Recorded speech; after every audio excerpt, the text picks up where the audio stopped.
டக்குன்னு சொல்லி white அம்பாசிடரில் car ஃபாஸ்ட்டாக வந்து நின்னது. டோர் திறந்து அந்த ப்ரொடியூசர் கீழே இறங்கினாங்க.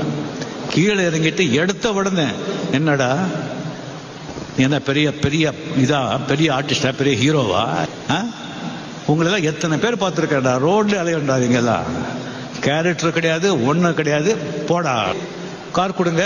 கார்லயே போறே சொன்னா கார்ல கிடையாது, அதுக்கே நீ வாடகை கொடுக்கணும், நடந்தே போடும்.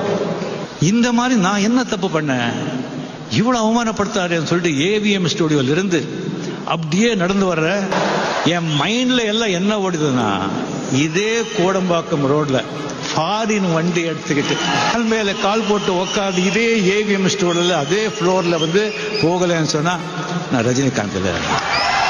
கரெக்டா வந்து 2 வருஷத்துல வந்து ஏவிஎம் செட்டியார்கள் வச்சிருந்த இட்டாலியன் ஃபியட் வண்டி 4.25 லட்சத்துக்கு வாங்கினேன். அப்படி உட்காந்து விடுறா வண்டியா ஏவிஎம்.